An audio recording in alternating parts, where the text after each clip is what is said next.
Hi friends, ఇవి కోడి కాళ్ళు. ఇవన్నీ శుభ్రం చేసేసాను. నేను శుభ్రం చేసి ఇట్లా కట్ చేశాను. ఇది కోడి కాళ్ళు ఎగురు చేసుకుందాము. నూనె పోసుకుందాం ఫ్రెండ్స్. ఉల్లిపాయలు, పచ్చిమిరపకాయలు, కరివేపాకు వేసుకుందాం. ధనియాలు వేసుకుందాం. ఒక స్పూన్ అంత జీలకర్ర వేసుకుందాం. ఒక స్పూన్ అన్ని మిరియాలు వేసుకుందాం. ఒక చెక్క వేసుకుందాము ఫ్రెండ్స్. ఒక 8-10 లవంగాలు వేసుకుందాం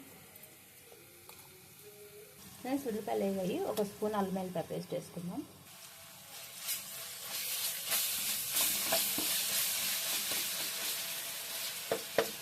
ఫ్రెండ్స్, శుభ్రం చేసుకున్న ఈ కోడి కాళ్ళు దీంట్లో వేసేద్దాము.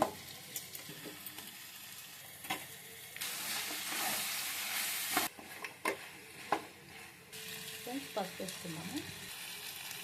సాల్ట్ వేసుకుందాం ఫ్రెండ్స్. కారం వేసుకున్నాము. ఇవన్నీ అందాజుగా వేసుకోవాలి ఫ్రెండ్స్. నేను చెప్పినట్టు కాదు, ఎందుకంటే క్వాంటిటీ ఎక్కువ తక్కువ ఉంటుంది కాబట్టి అందాజుగా చూసుకొని వేసుకోవాలి.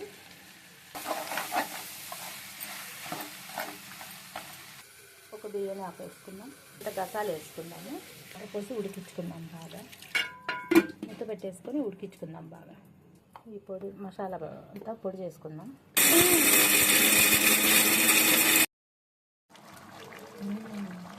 ఫ్రెండ్స్ చూడండి, చక్కగా ఉడుకుతుంది. దగ్గరికి అవుతుంది. రెడీ అవనికి వస్తుంది ఫ్రెండ్స్. ఇది మన బోన్స్కి చాలా మంచిదంట. మోకాళ్ళ నొప్పులు ఉన్న వాళ్ళకి తొందరగా తగ్గుతాయి అంట. మోకాళ్ళ గుజ్జు ఏర్పడుతుందంట. తినొచ్చు, ట్రై చేసి ఫ్రెండ్స్. మిక్సీ పట్టుకుని మసాలా వేసేసుకుందాం ఫ్రెండ్స్. కొత్తిమీర చల్లుకుందాం ఫ్రెండ్స్. చూడండి, ఆయిల్ అయితే పైకి వెళ్ళింది. ఫ్రై అయితే అయిపోయింది. ఫ్రై అని ముచ్చి ఎగురనవచ్చు. Okay friends, bye.